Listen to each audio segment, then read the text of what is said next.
भगवत स्वरूप सज्जनों, सीता सहचरी देवियों, सदामयी माताओं, आपकी शिव स्वरूप उपस्थिति कथा के गुणार्थ, लक्ष्यार्थ, हितार्थ, आकृति के कांति घट को प्रकट करे, आपकी गंभीरता गंभीर प्रार्थना का कारण बनाए।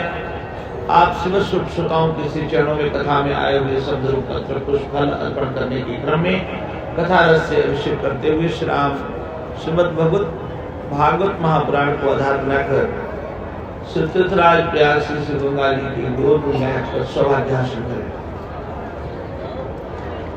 प्रातः सत्र की कथा में मैंने निवेदन किया था कि रास की कुल गोपियों ने एक कात्यायनी व्रत किया था।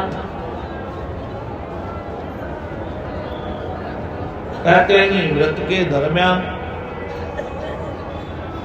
उन्हें एकांत में नंगा होकर नहाया, भगवान ने कपड़े उठाए और भगवान ने कपड़ा उठाकर मानो ये संदेश दिया कि पब्लिक प्लेटफॉर्म पे धार्मिक जीवन जीने वाले लोग, मेरे भगत कहने वाले, मेरे चाहने वाले, सार्वजनिक मंचों में तो धर्म की गीत गाते हैं और व्यक्तिगत जीवन में नंगई करते हैं, तो मैं उन्हें क्षमा नहीं करता। मैं उनका नंगई को सार्वजनिक करूंगा जब तक उनका व्यक्तिगत जीवन और सार्वजनिक जीवन एक नहीं हो जाता। डबल स्टैंडर्ड जीना जब तक वो छोड़ नहीं देते तब तक जिंदगी में उनके मैं ना आऊंगा, न जिंदगी उन्हें रास आएगी, उनका रास में प्रवेश नहीं होगा। यह सब कल सुबह की कथा में मैंने आपसे निवेदन किया कि जो रास में प्रवेश है वो भगवान से जुड़ करके, भगवान रस के विग्रह हैं। भगवान जब आपके जीवन में आते हैं तभी जिंदगी रास आती है। भगवान रस के विग्रह हैं, वो तभी आएंगे जब आपका व्यक्तिगत जीवन और सार्वजनिक जीवन एक होगा।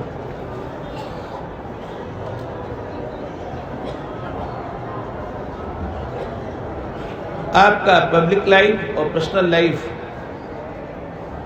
के बीच गैप नहीं होगा, दोनों एक होगा।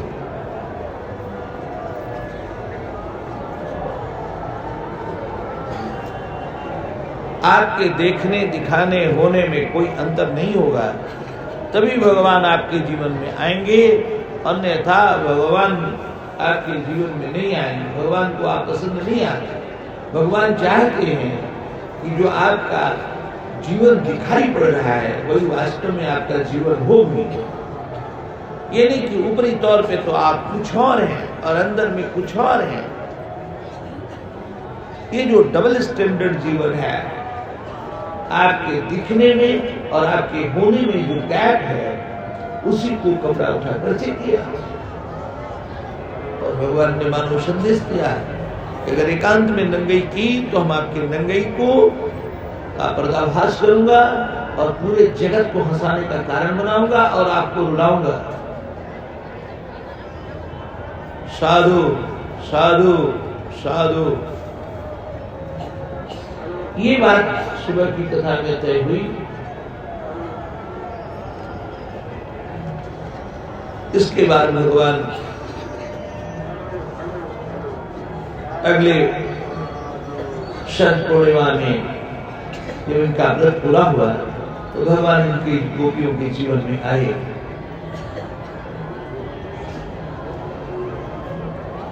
गोपियां अत्यंत जब गर्वान्वित हुई तो भगवान गायब हो गए।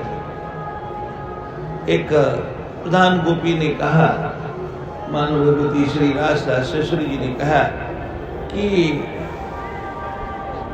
हमारे को बहुत दर्द हो रहा है, तकलीफ सी हो रही है। भगवान ने कहा कि आप इस टीले पे चढ़ जाए, मेरे कंधे पे पैर रख लो। और गर्मीली हठीली होकर के ऐसा ही वो की और भगवान गायब हो गए। फिर वो रोती रही और भगवान की जन्म से लेकर और अभी तक की समस्त लीलाओं का लोगों ने अनुकरण किया आपस में।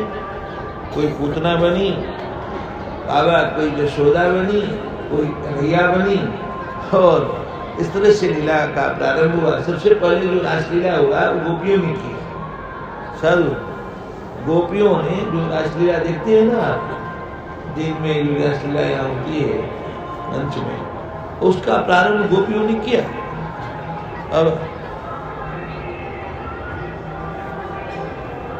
वैष्णव के 4 साधना के बड़े स्तंभ हैं, नाम रूप लीला व ध्यान। भगवान का नाम जपना, रूप का ध्यान करना, भगवान की लीला का ध्यान करना और लीला का पात्र बनकर के स्वयं लीला में होना, या भगवान की बड़ी लीला में अपने को एक किराएदार समझना, बस इतना ही मेरा अधिकार है। इस तरह से जीवन जो जी रहा है। भगवान की बड़ी लीला में तो किसी को भगवान ने किसान बनाया है, किसी को साधु बनाया है, किसी को डकैत बनाया है। अब भगवान की लीला में हम एक किराएदार हैं, एक हम कैरेक्टर हैं। भगवान इसके डायरेक्टर, प्रोड्यूसर, फाइनेंसर हैं, सब कुछ भगवान है, ऑल इन ऑल भगवान है। अगर ऐसा भी आपके मन में तय हो गया है तो आपका जीवन बहुत अच्छा है। आप बीते ही भगवान धाम के अधिकारी हो गए।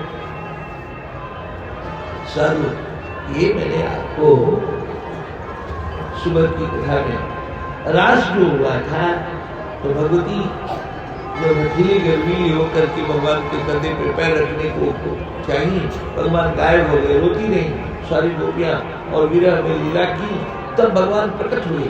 तो रास के दरमियान गायब हो जाने के बाद जो उनको पीड़ा हुई, उसके बाद जब भगवान प्रकट हुए तो महारास हुआ। रास में भगवान ने गोपियों के साधु वक्षस्थल को कर कमल से तृप्त किया, स्पर्श करके, और महारास में भगवान ने अपने चरण कमल से गोपियों का वक्षस्थल स्पर्श किया।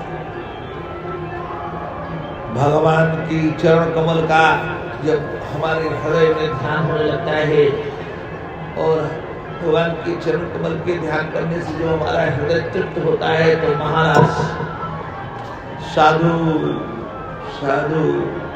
और बाकी जो रस का विशद वर्णन है वो आप ना पढ़िए, देखिए, अन्य लोगों से सुनिए। साधु ओ गोप माताओं का और परमपिता परमेश्वर का मिलन की कथा है, गाथा है, इसलिए दास उसमें ज्यादा कुछ नहीं कहता, प्रणाम करता। साधु साधु साधु। मोटी मोटी आपको मैंने भूमिका बता दी कि आपको अगर रास में खड़ा होना है, भगवान से जुड़ना है, जिंदगी रास आए, इस उपलब्धि को प्राप्त करना है, तो आपको डबल स्टैंडर्ड जीना बंद करना है। सार्वजनिक जीवन और व्यक्तिगत जीवन का अंतर बंद करें। साधु साधु साधु। इसके बाद भगवान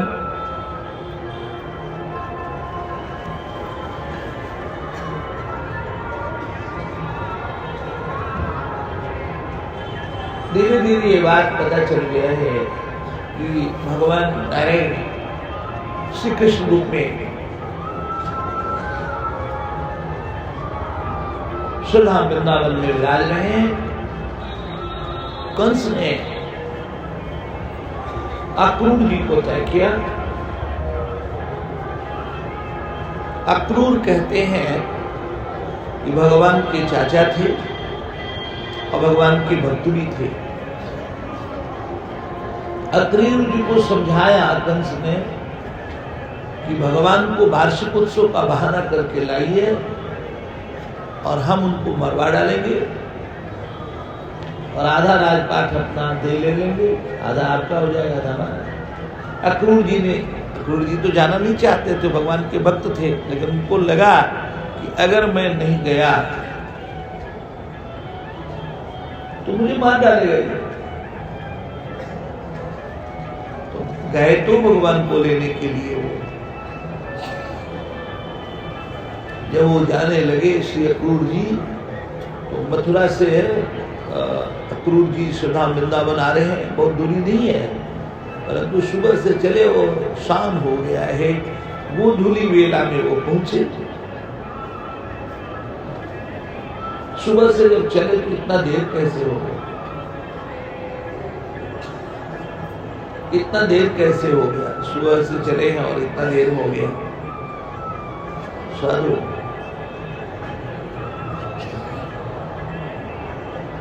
मथुरा से जब बाहर निकले तो ब्रज की सीमा जब वृंदावन के क्षेत्र में आ पहुंचे तो धूल कणों में लौटने लगे कि किसी में भगवान, ये भगवान की चरण धूली है, भगवान इसमें भगवान की चरण धूली है, चरणामृत है और भगवान की अधरामृत भी है।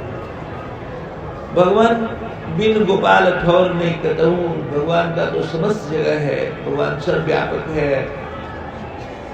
श्री राम जी से महर्षि वाल्मीकि ने कहा, जब भगवान श्री राम ने चित्रकूट में पूछा कि भगवान मैं कहाँ रहूं, तो कहा भगवान आप कहाँ नहीं है कि मैं बता दूं कि वहां रहे, आप तो सर्वत्र हैं प्रभु। ये बात श्री महर्षि वाल्मीकि ने कहा। तो भगवान की चरण धूलि तो हर जगह है, परंतु भगवान का जो अधरामृत है वो ब्रज की धूल में समाया हुआ है। वो कैसे? क्योंकि भगवान बछड़ा होकर के पूरे ब्रज की सीमा में चले हैं, बछड़ा भी बन गए। धन ब्रह्मा जी के मोह निवारण लीला में चरने के दरमियान भगवान का अधरामृत भी है, चरणामृत भी है। तो ब्रज का जो चरण, ब्रज की जो धूली है, भगवान के चरण रज भी है और उनका अधरामृत भी, चरणामृत और अधरामृत दोनों से सना हुआ है। इसलिए ब्रज का जो धूल है वो बहुत महत्वपूर्ण है। आप ब्रज कभी जामे तो चरण ब्रज का, ब्रज के धूल का जरूर सेवन करें। साधु साधु साधु। उसमें श्री अक्रूर जी लौटने लगे कि भगवान का ये स्थान है, भगवान यहाँ से गए हैं। साधु। अब जब जब उनके भावावेश हो लौटने लगे तो समय तो लगेगा, थोड़ी दूरी तय करने में सुबह से शाम ही हो, थोड़ी दूरी तय करने में सुबह से शाम हो। शाम को पहुंचे तो श्री बलराम जी और भगवान नारायण श्री कृष्णचंद्र दोनों गौशाला में थे। गैया दुहाने के समय है, दोनों लोग गौशाला में हैं। उन लोगों को पता चला कि अक्रूर जी आए हैं। अक्रूर जी उनके चाचा लगते हैं रिश्ते में। अब अक्रूर जी को झूठ बोलना था, वार्षिकोत्सव के बहाने ले जाना था और लक्ष्य तो था कि भगवान को मार करके आधा राजपाट कंस ने कहा था कि आपको दे देंगे। अब ये बात तो कहना नहीं था, झूठ बोलना था कि आपको वार्षिकोत्सव में आमंत्रित किया गया है कंस के द्वारा, आपके मामा श्री के द्वारा। अक्रूर जी की भगवान ने खूब आवाभगत की, स्वागत किया। अक्रूर जी खाए पिए सोए, भगवान पैर दबाने लगे। भगवान ने पूछा कैसे आना हुआ प्रभु। अब जब भगवान पैर दबाने लगे तो अक्रूर जी बहुत रोने लगे, दूसरी तरफ मुंह करके रोने लगे, फपक फपक के रोने लगे कि ऐसे को हम क्या कहेंगे, पहली बार मुलाकात में झूठ बोलूं, ये तो ठीक नहीं है, मेरे ये इष्ट भी है। साधु कैसे मैं झूठ बोलूं? भगवान ने पूछा आप रो क्यों रहे? भगवान अंतर्यामी सर्वज्ञ सब जानते हैं, पर उनके मुख से कमाना चाह रहे। शेखुर जी ने कहा कि भगवान मैं आपसे कैसे झूठ बोलूं, कंस ने आपको मरवाने के लिए वार्षिकोत्सव का बहाना करके मुझे भेजा है। उनने बोला ये बात, उनके मुंह पर हाथ रख दिया शेखुर जी के भगवान नारायण ने, और कहा ये बात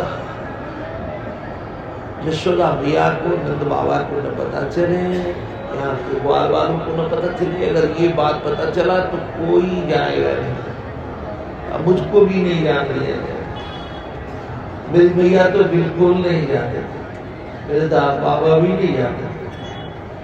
आपको बोलना है कि वार्षिक उत्सव में बुलाया गया है, आमंत्रित है, इतना ही कहिए, फिर तो हम चलेंगे।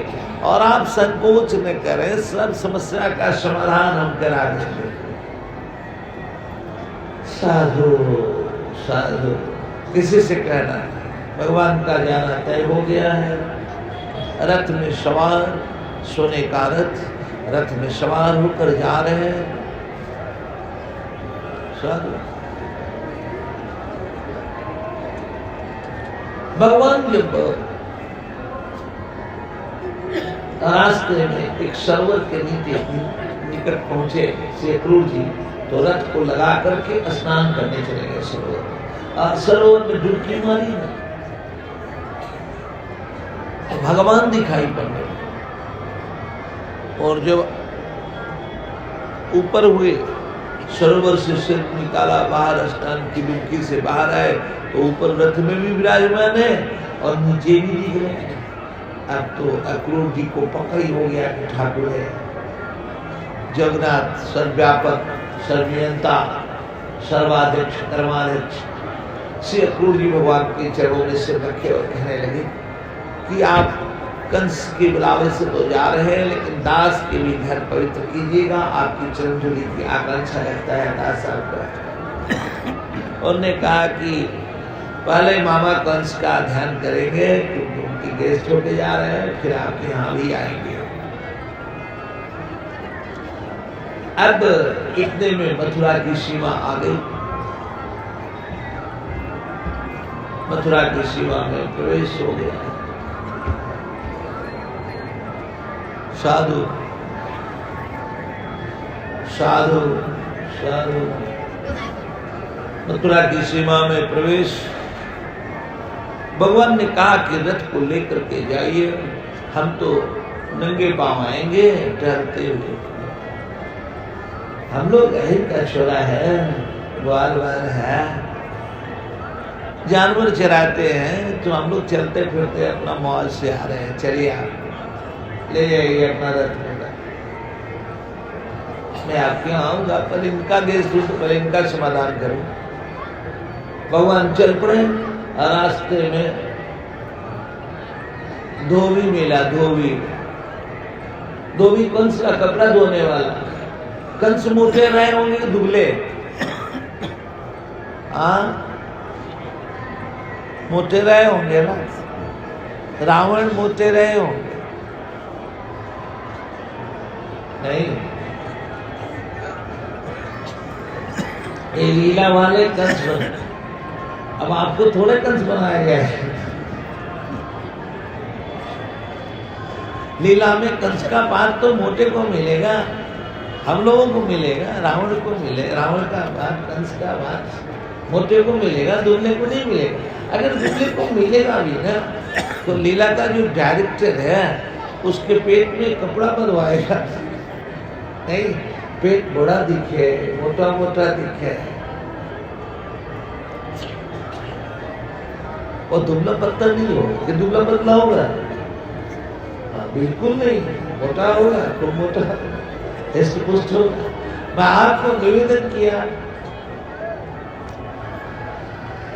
कि मोटा आदमी का कपड़ा भी बड़ा होता है, तो रेशमी कपड़ा कंस पहनते थे, बड़े कपड़े हैं। साधु भगवान ने कहा कि मामा ने हम लोगों को बुलाया तो, लेकिन कपड़ा उपड़ा नहीं भेजा। शहर का मामला, अपना तो गांव में रहने वाले हैं। ऐसा करो कि मामा का कपड़ा जो है ना हमको दे दो। धोबी ने कहा बड़ी आयो कपड़ा लेने के लिए, राजा साहब का कपड़ा, भगते हो कि पुलिस बुलाए, सिपाही बुलाए क्या? भगवान ने कहा कि नहीं, सिपाही बुलाने की क्या जरूरत है, मैं खुद ही आ गया हूं। भगवान ने बदजबानी करने के उसमें एक थप्पड़ मारी धोबी को, धोबी खून फेंक करके मर गया। बोल धोबी मर गया। ये जो आपकी सभा है और ये जो पंडाल है, इसमें हर जात वर्ग के लोग रहते हैं। इसमें किसी से पूछा नहीं जाता कि आपका आधार कार्ड क्या है, कहाँ के हैं, कौन है। इसमें कोई धोबी परिवार से बैठा है क्या? कोई नहीं बैठा है।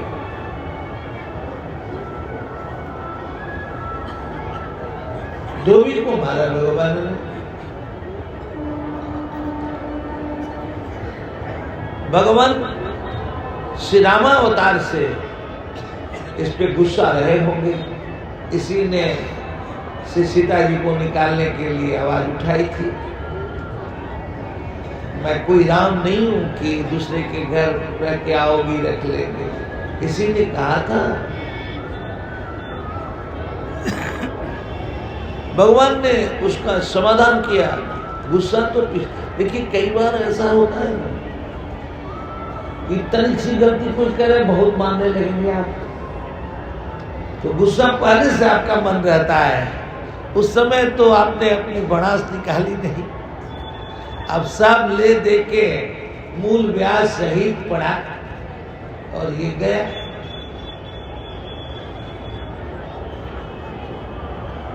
धोबी गया। चाहिए धोबी जो कपड़ा धोता है, वो जो पैसा लेता है, वो गंदगी के अनुसार लेता है कि सफाई के अनुसार? कपड़ा का धोने का दाम कैसे लेता है, कैसे लेता होगा? कि आप कह रहे कि मैं क्या जानूं महाराज, मैं धोबी थोड़े हूं। अभी कपड़ा धोए होंगे ना, तो कपड़ा धोने का वो जो पैसा तय करता है, वो गंदगी का ध्यान करके करता है, कितना गंदा है या कितना साफ कर दिया, इसका ध्यान करके पैसा कैसे लेता है?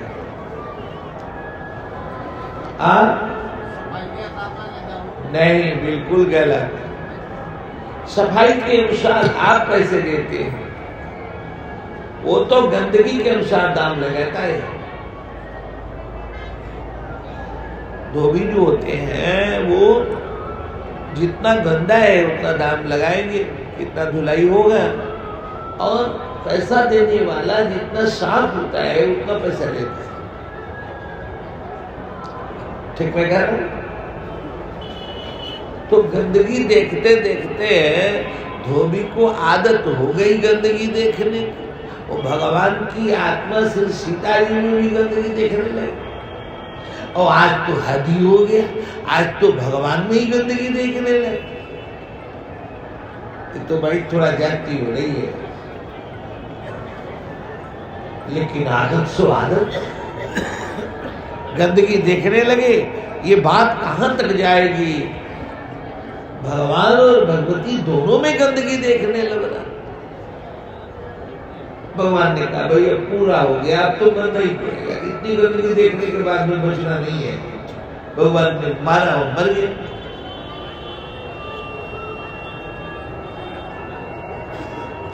बाहर का जो धोबी होता है, वो कपड़ा धोने वाला गंदगी धोएगा, साबुन सर्फ लगाएगा, शैम्पू लगाएगा, ठीक हो जाएगा।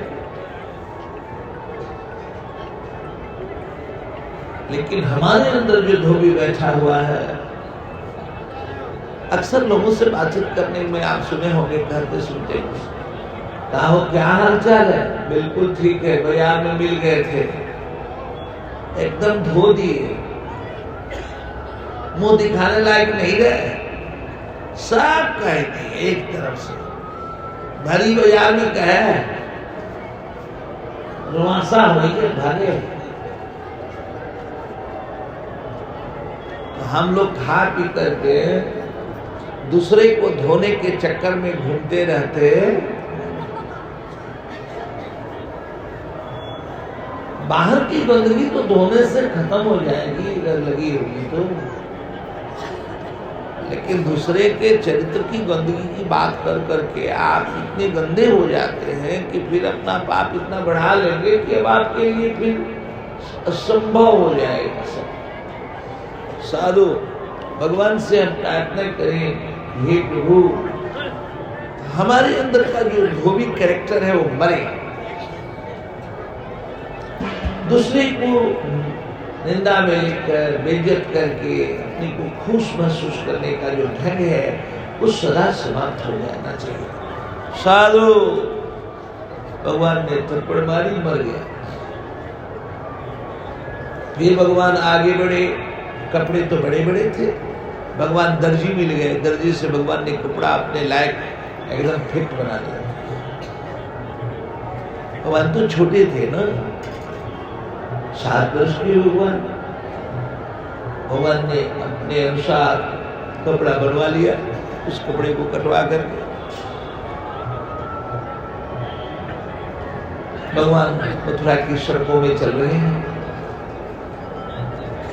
झरोखे से माताएं देख रही हैं, देखकर अपने स्वभाव पर इतरा रही हैं। भगवान श्याम सुंदर का दर्शन हो रहा है। साधु सपने में जिसको दर्शन हो जाता है ना भगवान के, कई दिन उसको नशा चढ़ा रहता है। एक बार सपने में उनकी झलक मिल जाए तो जीव पागल सा बना रहता है। जिसके वो ध्यान में दर्शन दे दे, साधु जिसने साक्षात दर्शन किया हो, वो माताएं कितनी सौभाग्यशाली है। साधु साधु फिर आगे बढ़े तो माली मिले, माली ने उनको माला पहना दिया। फिर आगे कुब्जा मिली, कुब्जा ने उनको चंदन चोआ लगा दिया जो कंस को लगाती थी। कुब्जा टेढ़ी मेढ़ी थी 3 जगह से, भगवान ने उसके पैर में अपना पैर रखकर उसकी थोड़ी ऊपर सीधा कर दी, एकदम सुंदरी बन गई। कुब्जा ने भगवान से मिलने की आकांक्षा की, प्रिया प्रियतम भाव से भगवान आगे कंस को जब मारते हैं तो इसके यहाँ जाते हैं और अक्रूर जी के यहाँ भी जाते हैं। अक्रूर जी के यहाँ तो भगवान के बलभद्र जी के साथ जाते हैं, श्री बलराम जी के, लेकिन इसके यहाँ जब जाते हैं तो अकेले जाते हैं, क्योंकि अकेले में मिलना चाहते हैं।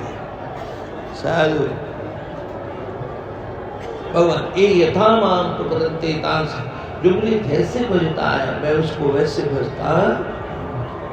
भगवान आगे बढ़े, धनुष रखा था यज्ञ का, भगवान ने धनुष को तोड़ दिया। धनुष क्या कर दिया? तोड़ दिया। हल्ला हो गया, धनुष टूट गया। अब कंस को तो बड़ी चिंता हुई, धनुष तोड़ने में तो भगवान पिछले जन्म से, पिछले अवतार में ही भगवान धनुष तोड़े। अब यज्ञशाला में गए, धनुष तोड़ दिया।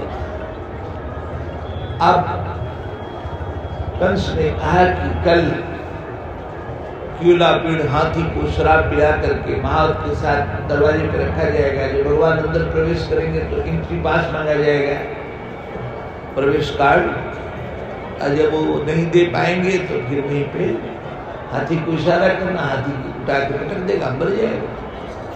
पास मांगा, भगवान सुबह हुआ जब जाने लगे, पास मांगा। भगवान ने बोला भाई हम तो चीफ गेस्ट हैं, चीफ गेस्ट थोड़े पास लेके चलता है यार, हम इस कार्यक्रम का चीफ गेस्ट है, हमको मामा ने बुलाया है, तो हमसे क्यों पास मांगता है?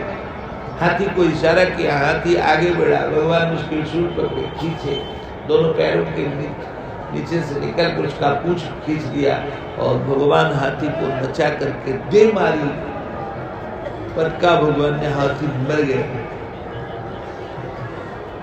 हाथी क्यूलापीड़ हाथी बन गया, उसकी दोनों दांत निकाल लिया भगवान ने और बलभद्र जी ने। अब ये हाथी को मार दिया।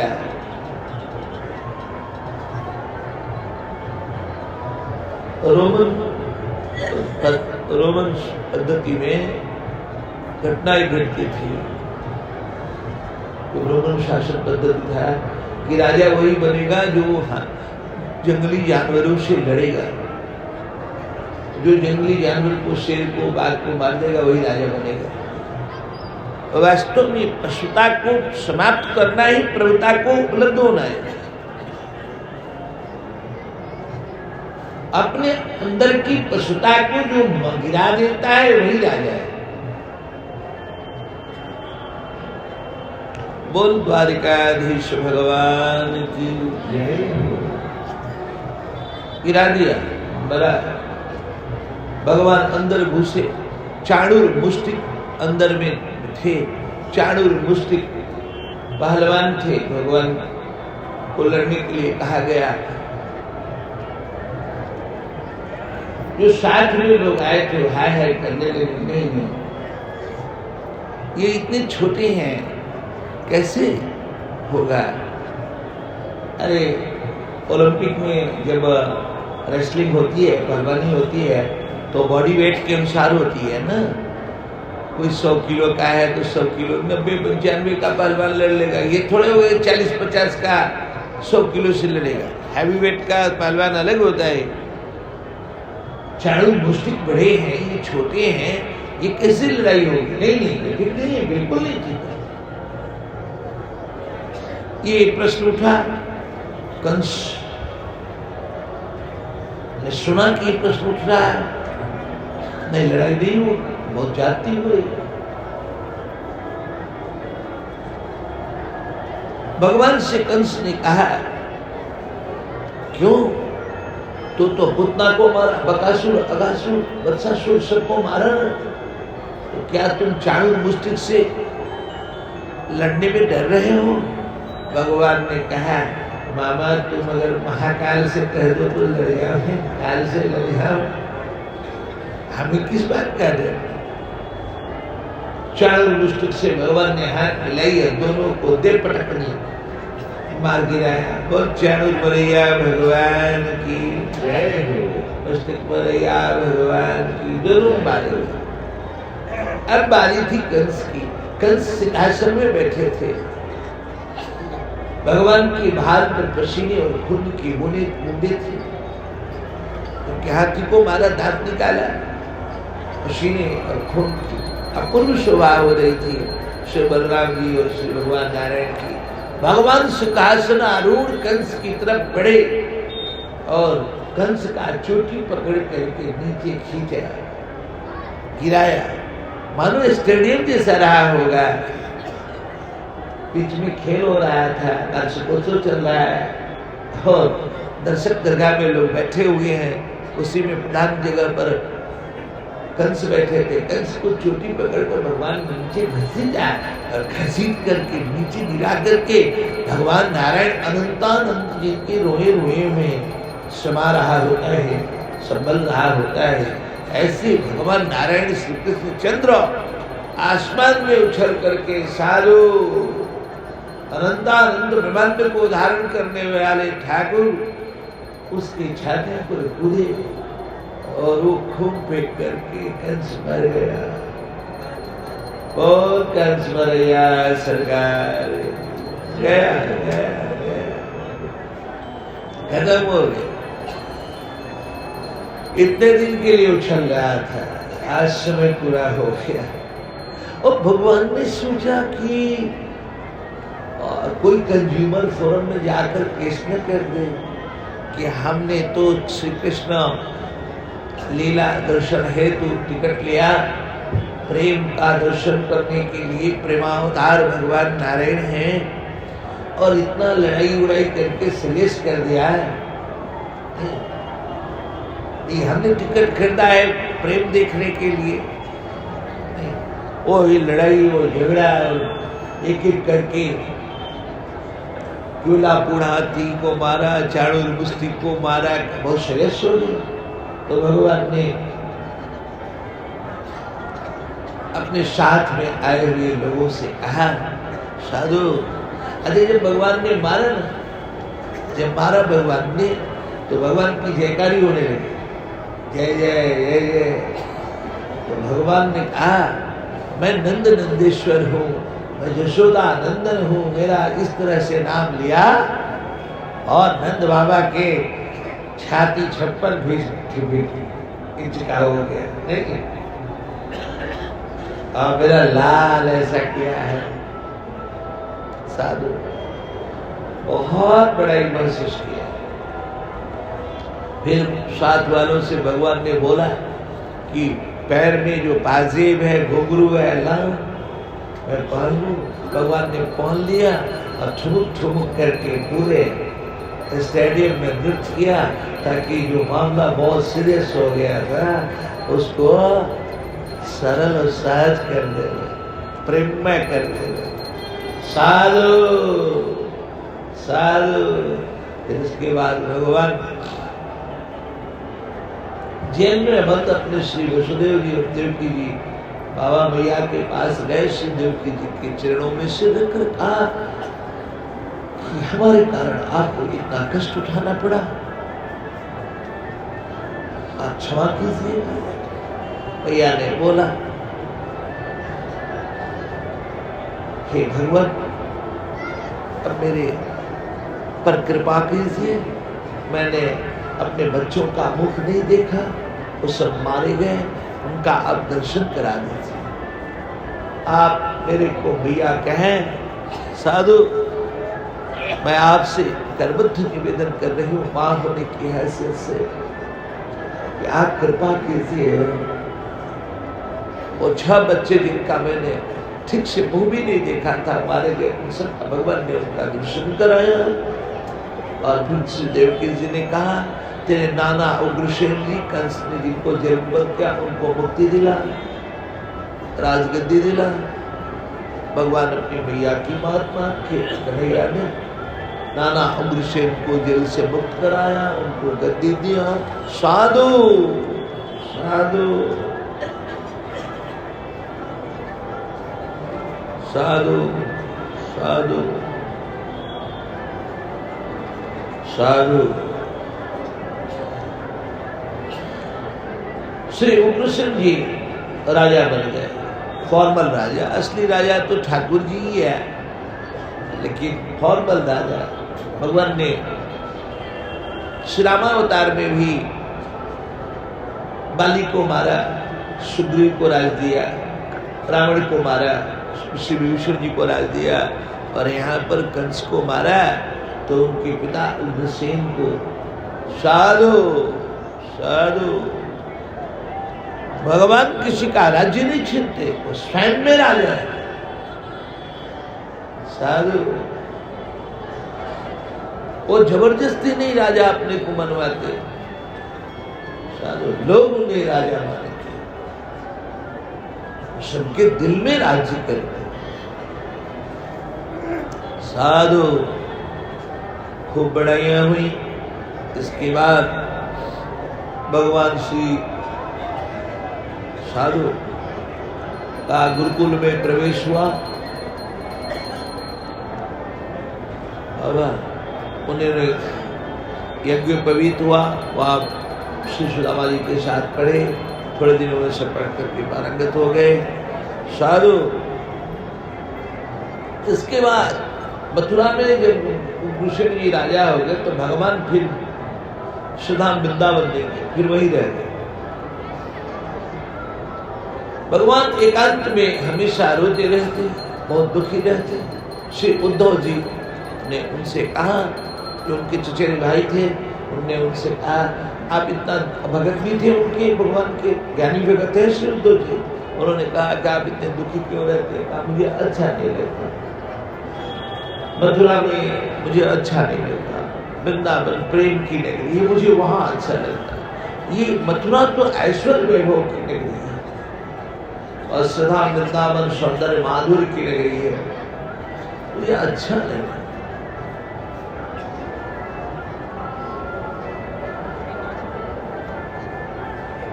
बाबा याद आते हैं, मैया याद आती है, गोपियाँ याद, सब याद आते हैं, मुझे अच्छा लगा। भगवान रोते रहते हैं।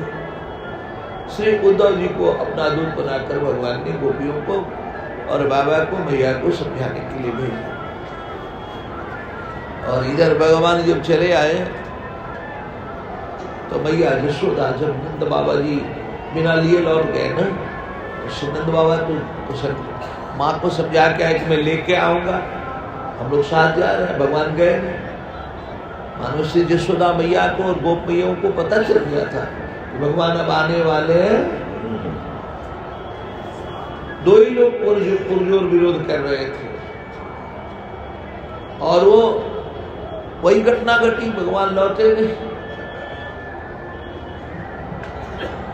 श्रीनंद बाबा से जो कोई बात नहीं, कन्हैया ने सबके बीच में कहा कि मैं नंद नंदेश्वर हूँ, जसोदा नंदन हूँ, कहीं भी रहेगा मेरा ही है ना।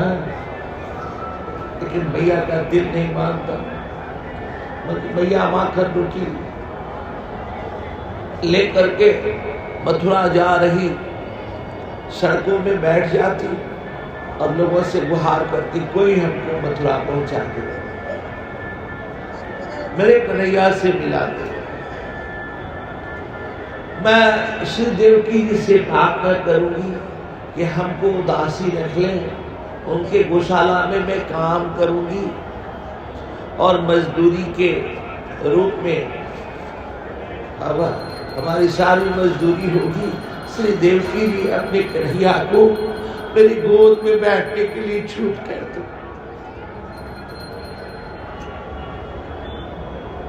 कन्हैया अपने भैया से मिलकर मुझे भूल गया,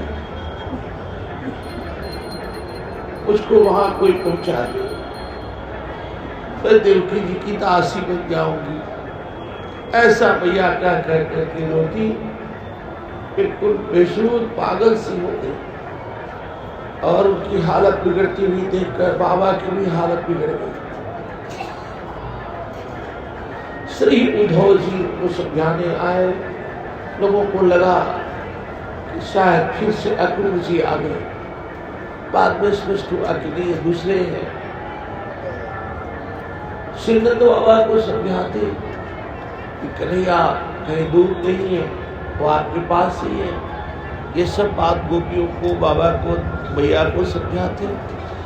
बाबा कहने लगे, वो जो कन्हैया है ना, उनके दरवाजे पर कदम का पेड़ था, वो रात में कदम के पेड़ पर बैठा रहता है, आकर आया था, बैठा रहता है, बांसुरी बजाता रहता है।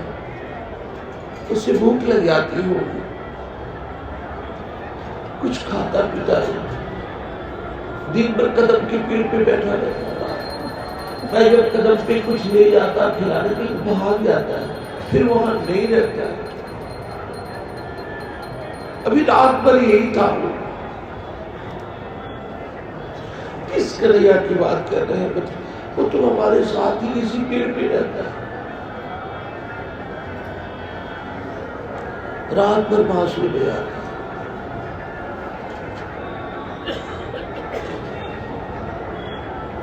फिर उद्धव जी को धक्का कहता, क्या बात कर, लोगों से कैसे बात कर? हमने वेदांत में तो पढ़ा है कि वो सर्वव्यापक है परमात्मा, लेकिन अनुभूति ऐसी हो गई हर जगह देख लो। लोगों ने बताया कि ये जो जलधारा बह रही है नाली से, इसके मूल में श्री राधा रानी जी बैठी रहती है। उनकी आंख से लगातार अश्रु प्रवाह होता रहता है, सो ये जल का फवारा बह रहा है। इसको पकड़ करके आप पहुंच जाइए, वहां पहुंच जाइए जहां भगवती जगदम्बा बैठी। श्री उद्धव जी गए, उनको समझाते, तमाल वृक्ष में ध्यान करके, ये सामने तो खड़ा है, कहाँ मथुरा सामने तो है। अब तो उनको लगा कि ये सामने सब देख रहे हैं, जी रहे हैं, और इनको इस अपूर्व संयोग में वियोग का भी अनुभव हो रहा है, वियोग में संयोग का अनुभव हो रहा है। साधु बाह्य दृष्टि से न दिखते हुए भी अपनी आत्मा में सबका दर्शन कर रहे हैं। साधु फिर वो कुछ भी नहीं कर पाते। आए थे समझाने के लिए, 6 महीना बीत गया, वो यही रहे। और जब यहां से लौटे साधु, जब यहां से वो लौटे तो अब आए थे तो श्री कृष्ण के मन के, और जब जाना हुआ तो वो श्री राधा रानी के, श्री यशोदा जी के, श्री नंद बाबा की होकर गई और मानो कन्हैया कोई समझाने लगी, आपको ऐसा नहीं करना चाहिए साधु, आपको ऐसा नहीं करना चाहिए। आए थे साधु, माताएं बोल रही हैं, वो माताएं कहती अब हमारे पास क्या रह गया उनको देने के लिए जो यहाँ आएंगे। साधु, एक बहुत प्रचलित मुहावरा है, न उधो से लेना न माधो को। हे उधो, तुम्हारी ज्ञान कौन सुने, किसको सुना रहे हो? हमारे साथ हमारा मन नहीं है, मन तो उनके साथ चला है, उनके पास रहना। न उदो से लेना न माधव को, भला भगवान क्यों आएंगे? ये सब बातें श्री उद्धव जी को बाबा माता जी का बना दिया। साधु आए थे भगवान के होकर गए, श्री नंद बाबा, श्री यशोदा जी, श्री राधा रानी गोपियों के होकर गए। साधु साधु साधु।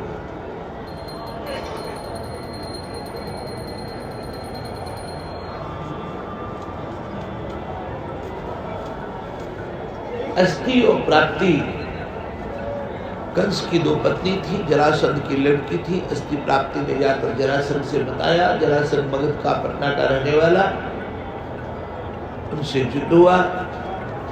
भगवान ने द्वारिकापुरी का समुद्र के बीच में निर्माण किया। एक दिन जरासंध के साथ कालयवन ने चढ़ाई किया, भगवान भगे, भगवान भगे और साधु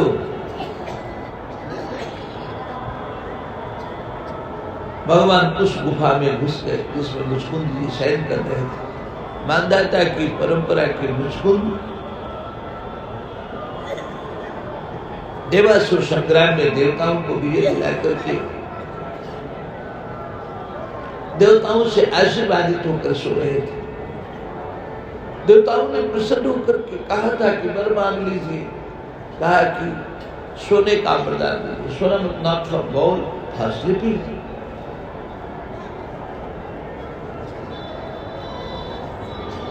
गुफा में सोने का वरदान कर दिया देवताओं ने। गुफा में सो रहे थे, कहा था कि जो भी जिसको भी आप अगर कोई बीच में आपको जगा देगा और आप उसको देख देंगे, वो जल करके नष्ट हो जाएगा। भगवान को तो सब पता ही होता है, अंतर्यामी सर्वज्ञ जानने वाले सब भगवान। वो अंदर गए उस गुफा में और अपना पीताम्बर मुचकुंद पे उड़ा दिया। जरासंध तो लौट के और कालयवन पीछा करता उस गुफा में घुस गया। कालयवन ने 1 लात मारी, 1 लात मारी।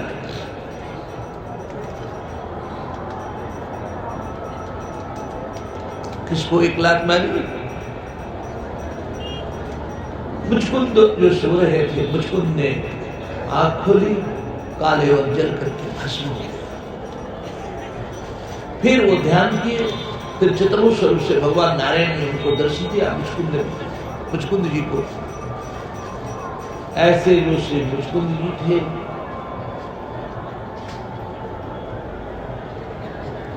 भगवान से पूछने लगे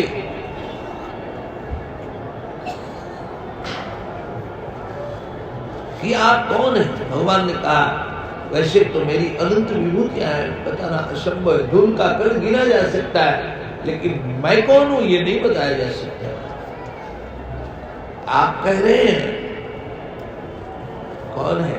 तो हम श्रीमान वासुदेव हैं, श्री वसुदेव पुत्र हैं, देवकी नंदन, यशोदा नंदन, नंद नंदेश्वर है। ऐसा भगवान ने अपना परिचय दिया। कालयवन मरा, मैं आपको निवेदन कर रहा था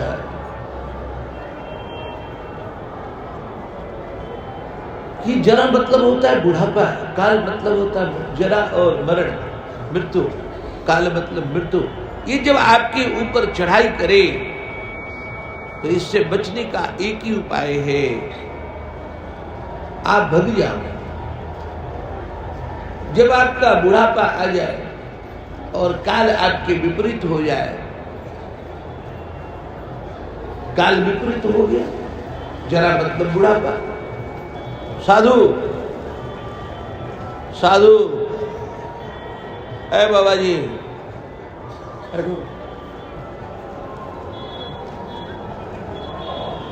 जरा मतलब बुढ़ापा, बुढ़ापा हो और समय आपके विपरीत हो,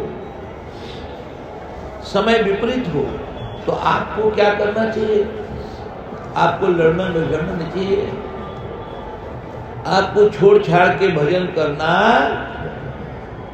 एक तो बुढ़ापा आ गया और समय विपरीत हो गया, पब्लिकली पत्नी बच्चे आपको बेइज्जत कर रहे हैं, डिफेंड कर रहे हैं। साधु, बाथरूम में पैर फिसल गया, हिप जॉइंट टूट गया,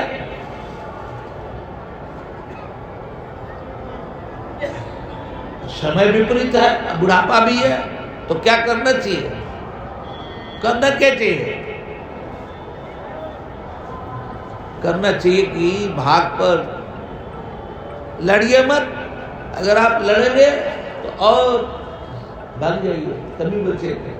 भागे, भगवान भागे, आत्मा मतलब खुश रहे, आत्मा से भग जाना चाहिए, लड़ना नहीं चाहिए, तू मैं नहीं करना चाहिए।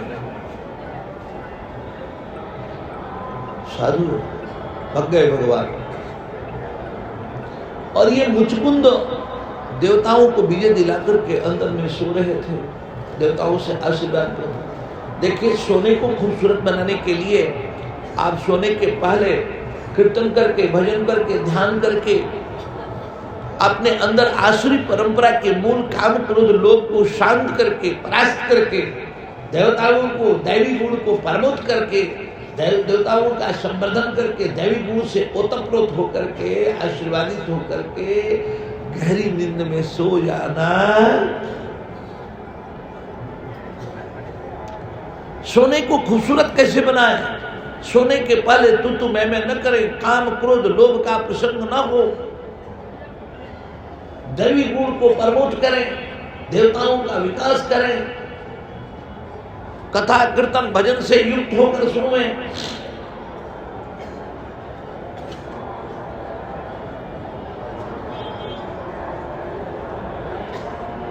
फिर क्या होगा? इतनी गहराई में सोएंगे, इतनी अच्छी नींद आएगी कि समय मर जाएगा। अच्छी नींद का कसौटी क्या है? मुचकुंद ने मांगा था देवताओं से अच्छी नींद सोने का वरदान कीजिए, कहा जाओ सो। कालीवन मर गया। कालीवन के मरने का अर्थ क्या है? अच्छे नींद सोने की कसौटी है। भैया ऐसे सोए, 10 बजे सोए रहे, सुबह जब 6 बजा पौ फटा तब आंख खुली, अरे इतना गजब सोए भैया, ऐसा तो कभी नहीं सोए, होश ही नहीं रहा, मानो काल मर गया। समय का पता न चलना अच्छी नींद की कसौटी है। और समय पर पता चल रहा है, अभी 12 बज रहा है, अभी 1 ही बज रहा है, 2 ही बज रहा है, इसका मतलब है पेट में दर्द हो रहा है, डॉक्टरी का इंतजार हो रहा है, डॉक्टर सवेरा जाएंगे डॉक्टर के यहाँ। रात जो कष्ट की होती है वो बीतती नहीं है, और जो सुखद रात है वो कब बीत गई पता ही नहीं चलता। काल का मरना ही नींद को खूबसूरत घोषित करना है। साधु साधु साधु।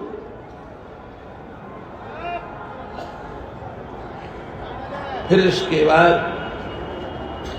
भगवान का द्वारिका में गमन हुआ। द्वारिका बोल द्वारिकाधीश भगवान। श्री बलराम जी की शादी हुई। और श्री नारायण की शादी के लिए श्री रुक्मिणी जी ने ब्राह्मण के हाथ से पत्र भेजा। मेरे पिता नरेश और मेरे भैया रुक्मी दोनों लोग शिशुपाल से शादी करना चाहते, लेकिन मैं तो शादी आपसे मन ही मन कर डाली। मैं अबला स्त्री हूँ, घर छोड़ के भाग नहीं सकती, लेकिन मेरी शादी के दरमियान गौरी पूजन में जब जाऊंगी तो उस समय सुरक्षा अभी कम रहेगा। उसी समय मेरा अपहरण करके आप हमारी शादी अपने से करा लीजिए। मैं आपके चरणों में यही विनती करती हूँ, थोड़ा लिखना ज्यादा समझना। जय श्री राम। माता रुक्मिणी ऐसा पत्र लिखते थे ना पहले लोग, तो लिखते थे अंतिम में थोड़ा लिखना ज्यादा समझना। साधु मैया ने पत्र दिया, ब्राह्मण के हाथ से पत्र दिया, क्योंकि ब्रह्म से संबंध करना है तो ब्राह्मण के हाथ, ब्राह्मण को मध्यस्थता में लेना होगा। जो ब्राह्मण को अपना मध्यस्थ बनाएगा, पहले बेटियों की शादी ब्राह्मण ही किया करते थे, क्योंकि शादी तो नारायण से होनी है। कन्यादान किसी भोगी को नहीं देते। हम रामकृष्ण नारायण को अपनी कन्यादान करते, ब्रह्म को पराक्रम। इसीलिए बेटी का बाप लड़के का पैर पूजता है। उम्र में तो बड़ा है ना उससे, अपने हैं दामाद का पैर पूजते हैं, क्योंकि हम जिसको दान कर रहे हैं वो भगवान है। साधु साधु देखिए, लव मैरिज में और लिविंग रिलेशन में, खास तौर पे लव मैरिज ये ठीक है, ये जो लिविंग रिलेशन है ये बहुत ही खराब है। लिविंग रिलेशन आपको पशु बना देगा। और जो मैरिज होता है, शादी होता है, उसमें भगवान साक्षी है। आपका पिता, लड़की का पिता लड़के का पैर छू रहा है, मतलब उसमें देवत्व की स्थापना की जा रही है। साधु हम जो भी क्रियाकर्म करें मनुष्य हैं, इसलिए करें कि हम प्रभुता को, भगवत्ता को प्राप्त हो जाए।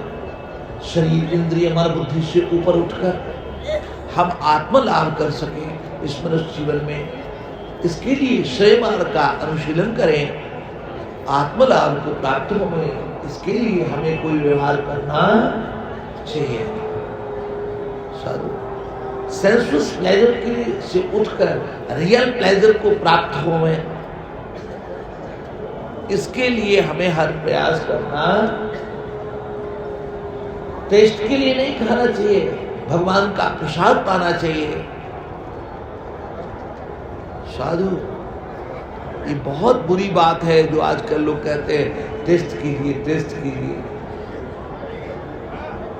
भगवान का प्रसाद समझ के हमें खाने पीने पहनने में हमको ये महसूस होना चाहिए कि ऐसा खाएं पिए पहने जिससे हम शरीर से ऊपर उठकर आत्मा तक पहुंच जाए। साधु तो शादी भी हमको भगवान तक पहुंचाने का एक उपाय रहा है। साधु साधु वो धीरे धीरे खत्म होता जा रहा है। बड़ी विडंबना है। श्री भगवान द्वारिकाधीश भगवती की प्रार्थना सुनकर जाते हैं और श्री रुक्मिणी जी का अपहरण करके, रुक्मी को दंडित करके, उनका हाथ बांध करके, दाढ़ी मूंछ मोड़ करके, छोड़ करके आते हैं। रुक्मिणी जी के साथ भगवान की शादी होती। श्री बलराम जी रुक्मी का हाथ खोल देते हैं और भगवान से कहते हैं कि किसी भी योद्धा को जान से मार देना चाहिए, बेइज्जत नहीं करना चाहिए। लेकिन पता क्या था भगवान कि क्या मंशा है। भगवान तो सब जानते हैं कि आगे चलकर रुक्मी की मौत श्री बलराम जी के हाथ होनी। साधो साधो एक दिन की बात है, श्री रुक्मिणी जी की शादी हो गई, उनके 10 बच्चे हो गए। भगवान एकांत में दोपहरी में बैठे थे। भगवान ने बोला कि आपने पत्र लिखा था, हमने आपको अपनाया, 10 बच्चे हो गए, तो आपकी प्रसन्नता के लिए तो मैंने ये सब कर ही दिया। अब आप मेरी प्रसन्नता के लिए किसी राजकुमार से शादी कर लीजिए, क्योंकि हम अहिर के छोरा है, ग्वाल बाल है, हमको तो उतना आता नहीं। आपके रख रखाव, आपके सौंदर्य प्रसाधन की चीजों का हमसे उतना ख्याल हुआ नहीं होगा। आप किसी राजकुमार से शादी कर लिए, आप राजकुमारी हैं। फिर तो श्री भगवती जगदम्बा परम्बा श्री रुक्मिणी सिर झुका करके आंखों से झरझर झरझर आंसू बहाए, रोए कि ये वही राम है जो एक झटके में वनवास कर दिया था श्री सीता जी का। कोई विचार किए बिना, किसी से कुछ कहे बिना वनवास तय कर लिया आपने मनी मन। पता नहीं आज फिर इनके दिल में क्या आ रहा है, अन्य से शादी करने की बात कर रहा। माँ तो खूब दुखी हो गई, रोने लगी। भगवान ने उनकी ठोड़ी पकड़ करके और उनका सिर झुका के रो रही थी, कुछ कह नहीं पा रहे थे, उनका ठोड़ी पकड़ करके ऊपर किया। भगवान ने कहा, श्री रुक्मिणी प्रिया से माता जी से भगवान ने बोला, आपने सही मान लिया क्या? मैंने तो यूं ही मजाक किया था, मैं तो आपको कभी छोड़ने वाला नहीं, क्योंकि आपके गांव में ब्राह्मण भिखारी भिक्षु भिक्षा के लिए गए थे, अब मेरा लीला गुणानुवाद कर रहे थे, उसको सुन करके आपने मुझे पति रूप में वरण कर लिया।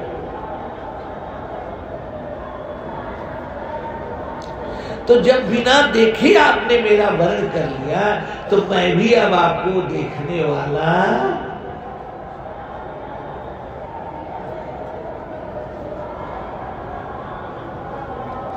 ये भगवान ने श्री रुक्मिणी जी से कहा। देखिए, जो लोग भगवान को बिना देखे मान लेते हैं, तर्क नहीं करते, हुज्जत नहीं करते, साधु संतों की फकीरों की बात मान लेते हैं, तो भगवान भी वहां जाने पर आपका कागज नहीं देखेंगे। और जो लोग तर्क हुज्जत कर रहे हैं, भगवान का फिर इनका ठीक से काफी जरा देखो। तो आपने तो मुझे बिना देखे ही अपना लिया, हम भी आपका गलत सही नहीं देखने वाले हैं। अब सवाल ये है कि हम लोगों ने तो शादी की नहीं, बैरागी लोग शादी नहीं करते। अब ये शादी की कथा बार बार कहेंगे तो आपके मन में भी तो शादी आ सकती है। किसी सज्जन ने मुझसे कुछ कहा कि महाराज जी, आप श्रीमद् भगवद गीता के उपनिषद की कथा करें, वेदांत की करें कथा, ब्रह्मसूत्र में करें, ये शादी विवाह की कथा क्यों करने लगे आप? साधु केवल कथा इसलिए नहीं कर रहे कि हम कथा करेंगे तो दक्षिणा मिलेगी। अब हमारे लिए शादी कहाँ सान्दर्भिक है, प्रासंगिक है, उसे आप सुने।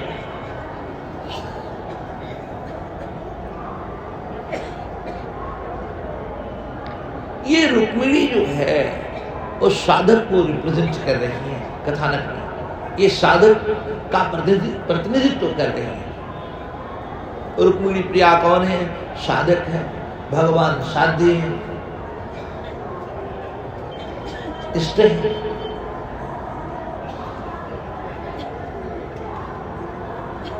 पत्र में क्या लिखता है साधक श्री रुक्मिणी जी के शब्दों में कि हमने आपको अपना लिया है, लेकिन हम जो सामाजिक मर्यादाएं हैं उनका उल्लंघन करके, अतिक्रमण करके आप तक नहीं आ पा रहे हैं, लेकिन चित्त से मैंने आपको अपना पति बना लिया। अब हे भगवान मेरी पर कृपा कीजिए। क्या कृपा कीजिए? हमारे पर कृपा कीजिए। साधु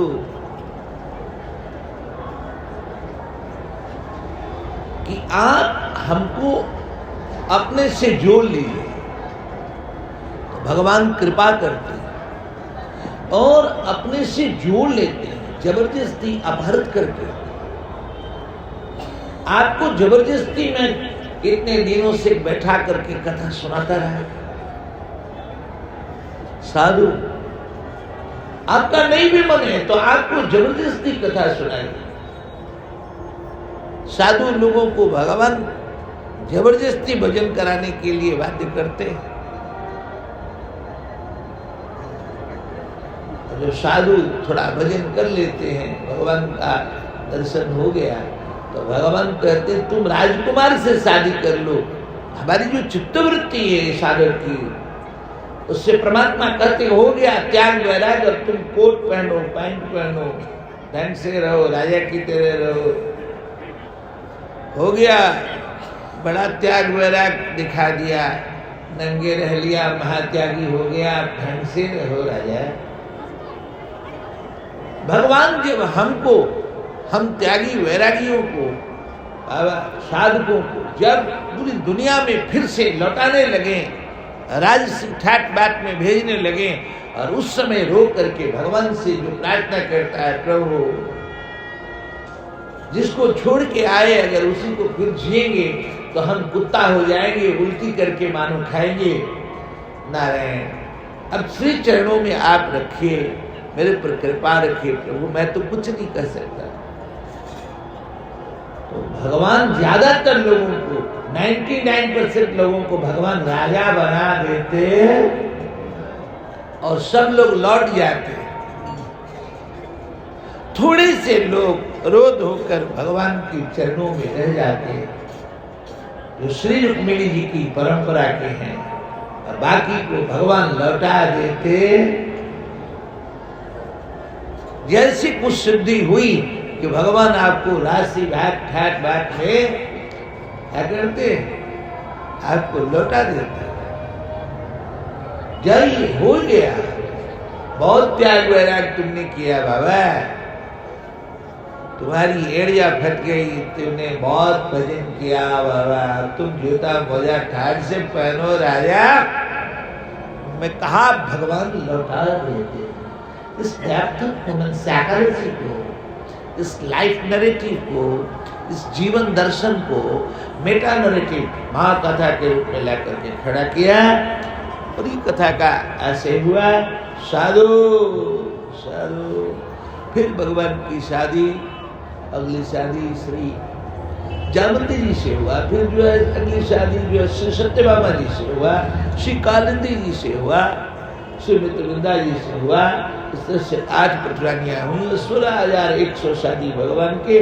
भौमासुर को मारकर, भौमासुर भूमि की प्रार्थना करने से भूमिपुत्र भौमासुर को मारकर जेल में बंद, कैद खाने में बंद 16,100 रानियों को लेकर के 16,108 शादी हो गई। क्योंकि जो 16,100 जेल में बंद थी वो सोचने लगी कि हमको कौन अपनाएगा,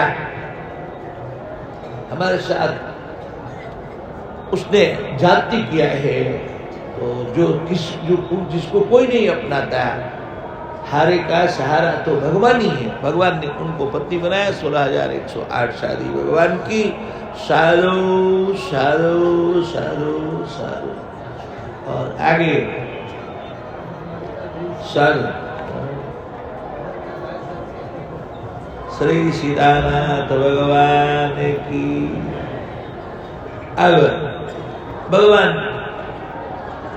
श्री कृष्ण के यहाँ यही आज की कथा की अंतिम कथा है। साधु भगवान राजा हैं, श्री सुदामा जी आए। श्री सुदामा जी की पत्नी, धर्म पत्नी श्री सुशीला जी ने उनसे प्रार्थना की कि आपके द्वारकाधीश मित्र हैं और हमारे बच्चे खाए बिना।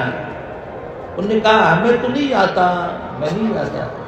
नवम भक्ति भगवान ने कहा था यथा लाभ संतुष्ट होना, मैं नहीं आता। तो माता जी लोगों को ढंग होता है पति को मनाने का। श्री सुशीला जी ने कहा आप कुछ मांगने न जाइए, लेकिन आपके वो इष्ट हैं, आप उनके दर्शन के लिए तो जा सकते हैं। बात वही है, लेकिन घुमा के कहा, कितने प्यार से सलीके से कहा, जाने को तैयार हो। नहीं, ये तो बात सही है, मैं जा सकता हूँ, भगवान का दर्शन होगा। अब इससे अच्छी क्या बात है? जो नित्य जिसका नाम जप रहा है उसका दर्शन प्रत्यक्ष होगा, इससे क्या बड़ी बात है? लेकिन मैं उम्र में बड़ा हूँ, परंपरा से मैं ब्राह्मण हूँ, क्षत्रिय हैं, ऐसे भी बड़ा हूँ, मेरे वो छोटे गुरु भाई है, गुरु जी के यहाँ पढ़े थे, श्री शांतिपुनी जी के यहाँ पाठशाला, तो सब कुछ उनके लिए भेंट दे दो। श्री सुशीला जी के पास कुछ नहीं था, अगल बगल से चूड़ा लेकर के, और भगवती जी ने 4 मुट्ठी चूड़ा जो है फटी सड़ी गली धोती में बांध करके दे दिया उसको, बगल में दबा करके श्री द्वारकाधीश की तरफ श्री सुदामा जी बढ़ गए। उनको नींद लगी, श्री पक्षराज पर उनको आदेश करके भगवान द्वारकाधीश ने उनको अपने द्वारका में दाखिल कर लिया। सुबह होते द्वारका। अब एक बात आपको निवेदन करें, ये जो श्री सुदामा जी हैं, जब वहां गए तो लोग बड़ा गजब टाइप से कहते हैं कि वहां गए तो फिर तो रोक दिया द्वारपाल, ऐ द्वारपालो जरा कन्हैया से कह दे ऐसा ऐसा। और नरोत्तम ने कविता लिखी कि पगड़ी हटी है और एड़ी भी हटी है, ऐसे जूती नहीं है, ये नहीं है, वो नहीं है, तमाम लिखा नरोत्तम। तो वहां पर रुक दिया। परंतु भागवत जी में ऐसा निवेदन नहीं, भागवत जी में है कि वो 7वें देवड़ में भगवान द्वारकाधीश शयन कर रहे थे, रुक्मिणी प्रिया आदि पंखा झेल रही थी। 6 देवड़ तक से वो अपने आप चले गए थे और उनकी आंख भगवान से आंख से जाकर लड़ी। अच्छा, आपको पता है जय विजय ने रोक दिया था सनक सनंदन सनातन सनत कुमार को, ब्राह्मण को ब्रह्म से मिलने में रोक दिया, शापित हो गए, 3 जन्मों में राक्षस बन गए, हिरण्याक्ष शिशुपाल रावण कुंभकर्ण। फिर कोई ब्राह्मण को रोकेगा ब्रह्म से मिलने में? इस बात को जानने के बाद भी कोई रोक सकता है क्या? ये संजू की घटना थी, वे रोका था, अब नहीं रोक सकते, रोका भी नहीं, रोकना भी नहीं चाहिए। भगवती श्री मीरा जी कहती हैं कि पायो जी मैंने राम रतन, सबसे बड़ा धन तो राम नाम है, तो कुछ और धन हो ना हो राम नाम तो उनके पास है। अगर ये द्वारकाधीश के यहाँ भी नहीं चलेगा तो ये राम नाम धन चलेगा कहाँ? ये नाम धन चलेगा कहाँ? अगर वहां भी गरीब है आप साधु, आपके पास में अमेरिकन डॉलर हो और कोई कहे अमेरिका पहुंच गए, वहां नहीं चल रहा है, ब्रेड बटर नहीं दे रहा, इसका मतलब डॉलर नहीं है, या तो अमेरिका नहीं है। तो द्वारिकाधीश भगवान के यहाँ पहुंच गए, भगवान का नाम का जो सिक्का है वहां भी नहीं चल रहा है, तो फिर कहाँ चलेगा? काहे को जपे साधु? कोई द्वारपाल लोग कहते हैं। और एक बात और बड़ा लोग कहते हैं जोर से कि गुरु शांतिपुनी ऋषि के यहाँ जब श्री भगवान नारायण और सेवा में थे तो लकड़ी लेने गए और दांत कटकटाने लगा और उनका चना हिस्से खा गए। श्री सुदामा जी के हिस्से खा लिया श्री भगवान नारायण के हिस्से का। भगवान ने पूछा दांत क्यों कटकटा रहा है? श्री सुदामा जी ने बोला ठंडी से दांत कटकटा। भगवान अंतर्यामी सर्वज्ञ जान करके दंडित के चारों ब्राह्मण सब दरिद्र रहेंगे। अरे ब्राह्मण तो आत्म ब्रह्म के संतान है, ब्राह्मणों के पिता है नारायण, सकल ब्राह्मण के पिता ब्रह्मा है, ब्रह्मा के वो बाप है, प्रपितामह है, वो हमारे पितामह के भी पितामह है, विष्णु सहस्रनाम में उनका नाम प्रपितामह है। कोई बाबा अपने बच्चे को उसके हिस्से का बच्चा खा जाए, वो साबित करेगा क्या? बोलिए ना। अजीब चिड़िया भूख लगी रहती है और दाना चुन कर उसके कूच करके बच्चों के मुंह में डालती है। और भगवान है सबके दाता राम, भगवान है वो दातार है। अब वो दंडित करेंगे, इसलिए दंडित करेंगे कि आपने खा लिया मेरे हिस्से का। कोई बात हुई? ऐसा बोलना कहना अपराध है कि भगवान की आप बड़ाई कर रहे हैं, शिकायत कर रहे हैं। ये सब गलत बातें हैं, सब मनमुखी बातें हैं। अपने तरफ से लोग क्या सुन रहे हैं। श्री सुदामा जी वहां पहुंचे, भगवान नारायण आए, उनके पैर धोआ। श्री रुक्मिणी प्रिया जल लेने गई, तब तक वो अपने प्रेमांशु से जल धोती, उनका पूरा पैर धोती। और फिर वो तो फटा उटा पहने थे ना, अब वहाँ के प्रोटोकॉल और वहाँ के स्टेटस के अनुकूल उनको वस्त्र धारण कराया गया, रेशमी वस्त्र धारण कर लिया। श्री सुदामा जी ने वहाँ रहे और श्री सुदामा जी से भगवान ने पूछा मिलने के क्रम में बस था कि कुछ भाभी ने दिया है क्या, शादी होती वहाँ भाभी बच्चे, हाँ हाँ। अब तो मौका था, चाहते तो कह सकते थे बड़ी गरीबी है, लेकिन तब भी वो कहे नहीं। सिल संकोच जो है ना, अच्छे लोगों के आत्मा का आभूषण है। लाख गरीबी में रहेंगे लेकिन बयान नहीं करेंगे। किससे बयान करना? जिससे बयान करना वो जानता ही है, जो जानता है उससे क्या कहना, और जो नहीं जानता, नहीं जानने वाला है उससे भी क्या कहना। इसलिए तो अपनी गरीबी किसी से नहीं, रही मन निस्बत किस में था, मन ही लाखों कोई। जानने वाले से तो कहना नहीं, और नहीं जानने वाला तो लाख तो वो जानेगा ही नहीं, मानेगा ही नहीं। फिर बोलना क्यों? फिर अपनी वाणी को झूठ क्यों सिद्ध कर? बोला ही कुछ नहीं कर और बने रहे।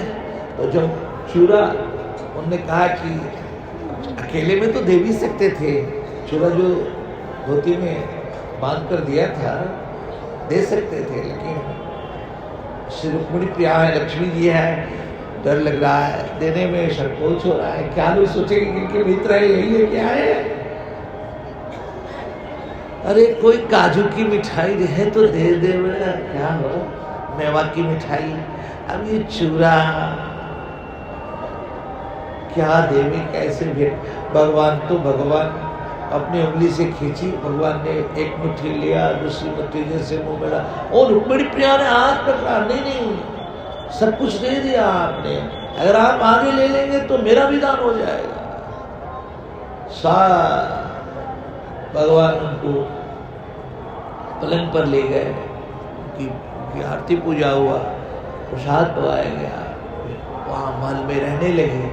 भगवान उनको वस्त्र रेशमी सब दे दिए थे, वहाँ के अनुसार फटा वाला रख दिया गया था, यानी कि फटा पुराना पहन के, वहाँ की मान्यता से, वहाँ के प्रोटोकॉल का ध्यान करके उनको वस्त्र दिया भगवान ने। आज जब कुछ दिन बीत गया और श्री सुदामा जी जाने लगे तो भगवान ने बोला हमारा कपड़ा दे दीजिए और ये लीजिए पहन लीजिए।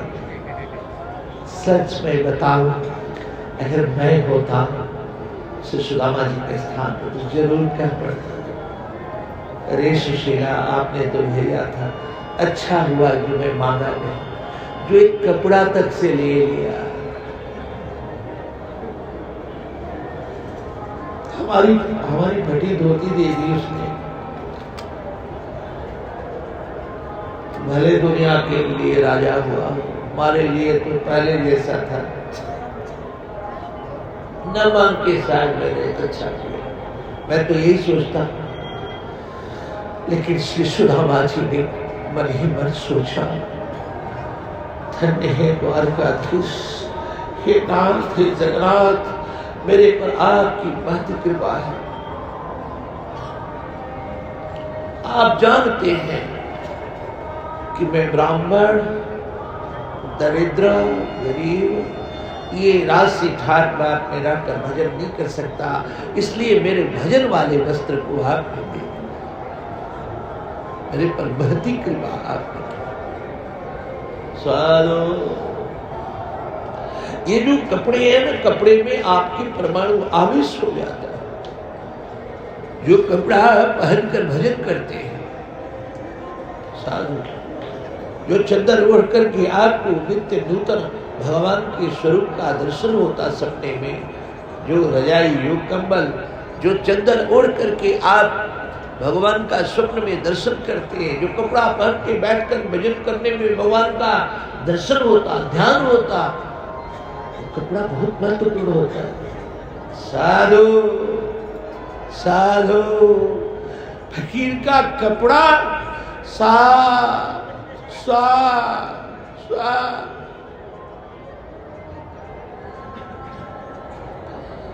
द्वारकाधीश को हृदय से नमन करता, साधुवाद करता, धन्यवाद में लेते। साधु चले आ रहे। जब श्री सुदामा जी अपने नगरी आए, श्री सुदामा जी की जो नगरी है ना, पोरबंदर है, गुजरात में, आप देखे होंगे, गए होंगे।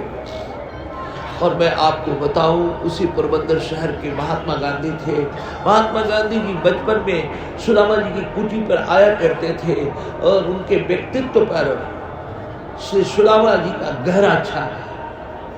श्री गांधी जी के व्यक्तित्व पर सुदामा जी की धोती का बहुत गहरा छाप है, उनके रहन सहन का। इसीलिए महात्मा गांधी जी देश भर के लिए पूज्य हो गए, और ब्राह्मणों के भी ब्राह्मण हो गए, क्योंकि सुदामा उनके इष्ट हैं। साधु उनके रोल मॉडल श्री सुदामा जी हैं। साधु साधु साधु और आगे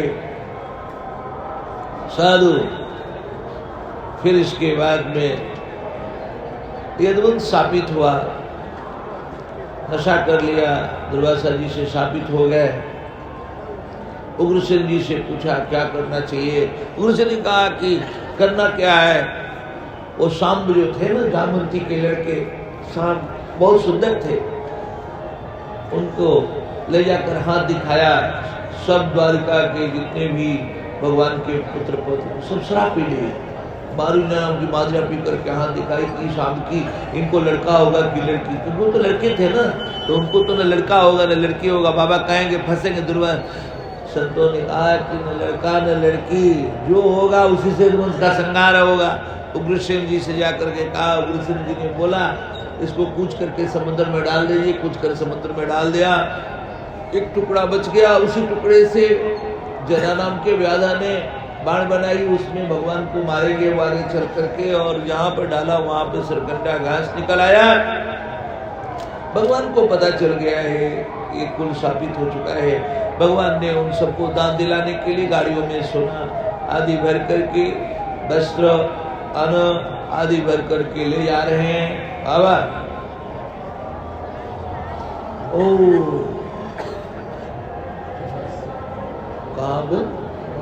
प्रभास क्षेत्र में जहाँ श्री सोमनाथ हैं भगवान विराजते, उधर ले गए। और वहाँ भी इन लोगों ने शराब की बोतलें खोली, शराब पी लिया और समुद्र में नहाने गए। आपस में लड़ करके सारे यदुवंशी मर गए। श्री बलराम जी स्वधाम को चले गए। फिर भगवान नारायण जो है वासुदेव वृक्ष के नीचे दाहिने पैर पर बायां पैर रख करके आराम की मुद्रा में लेटे। जना नाम का व्याधा हिरण का लाल मुंह देख करके उनके चरण कमल को लाल दे करके बाण मार दिया, और बाण मार कर भगवान के सामने आ गए। उनको जो पता चला कि भगवान को लग गया, जरा जी हाथ जोड़कर रोने लगे कि प्रभु हमने आपको सोचकर नहीं मारा, हमने आपको सोचकर नहीं मारा। भगवान ने कहा जब बाली के रूप में आप थे तो हमने मारा, सो बदला पूरा हुआ, आप विमान आया है, लौट के जाइए। जब ये जाना कि भगवान है और ये तो उन्होंने लगी कि तब तो आपने मारा था तो मैं मुक्त हो गया, अब कैसा आपको मार के मैं किस दशा को प्राप्त। भगवान ने कहा एक बार मुक्त हो जाने के बाद में दोबारा नहीं मुक्त होना होता है।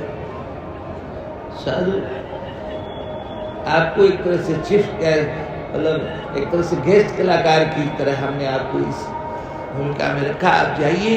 भगवान गए, भगवान ने एक पत्र लिखी दारुक को दिया कि मेरे जाने के बाद द्वारिका डूब जाएगी, जो माताएं सती हो जाएंगी वो बाकी को अपने हस्तिनापुर ले जाएंगे। पत्र लिखकर दारुक रोते हुए आए, पत्र सुनाया, भगवान स्वधाम को गए और श्री अर्जुन जी माताओं को लेकर के जा रहे थे। जो कोलभील थे वो माताओं को लूट लेते हैं और श्री अर्जुन जी सुखी होकर के गए। और फिर उधर पांडवों का भी हो चुका था, उस सब कथा में पहले ही स्कंद में बात आ चुकी है। साधु साधु साधु इसलिए यदुवंश का संहार, एक ही यदुवंश में बच गए थे प्रद्युम्न के लड़के अनिरुद्ध, अनिरुद्ध के लड़के वज्रनाभ की गति हुई, उसी से यदुवंश चलता रहा। साधु साधु साधु। इसके बाद श्री सुखदेव महाराज ने श्री परीक्षित जी से पूछा कि और कुछ सुनना चाहते हैं? उन्होंने कहा पूरा हुआ। वो गए और इधर श्री परीक्षित जी उत्तराभिमुख होकर के वो जो दूसरे स्कंद में बताया था, दाहिने पैर की एड़ी मूलाधार के नीचे रख करके और अपनी प्राणवायु को मूलाधार चक्र से मणिपुर से विशुद्धि से आज्ञा और आज्ञा से सहस्रार चक्र में ले जाकर के छोड़ दिया प्राण, ब्रह्मरंध्र से प्राण। इसके बाद में वो जो तक्षक सांप था वो आया। तक्षक सांप रास्ते में काश्यप मुनि से मिला। काश्यप मुनि आ रहे थे। तक्षक सांप ने वारामण विस्तार करके मिला और पूछा कहाँ जा रहे? कहा सांप काटने वाला है आज परीक्षित जी को, साधवा दी ने, मैं जाकर इनको जिंदा कर दूंगा मंत्र के बल से। कहा तो जिंदा कर देंगे तो क्या मिलेगा? मेरे यश की प्राप्ति होगी, धन की प्राप्ति होगी। कहा मैं मड़ियों का मालिक सांप हूँ, तक्षक मैं ही हूँ, मैं आपको प्रदान कर दूंगा, आप लौट जाइए। काश्यप जी लौट गए। तक्षक ऐसे नहीं लौट गए। पहले कहा कैसे मानोगे तुम, दसोगे तो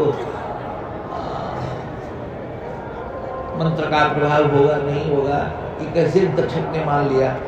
तक्षक ने कहा कि मैं इस वटवृक्ष को 10 लाहा हूँ, ये जल करके राख हो जाएगा, इसको आप जिंदा कर देंगे तो मैं मान लूंगा कि आप जिंदा कर देंगे। उसने डंस मारी, वो सूख गया, जल गया, राख हो गया। फिर उन्हें कमंडल से जल निकाल कर काश्यप मुनि ने वटवृक्ष को तैयार कर दिया। साधु फिर तो वर्षा देने की बात कही, काश्यप मुनि लौट गया। कई बार लोग सोचते हैं कि काश्यप मुनि ने घूस ले लिया, लौट गए, तक्षक ने आके दस लिया। देखिए अकाल मृत्यु होगी तब तो आप बच सकते हैं दवा से, दारू से, वैद्य से, हवा मंत्र से।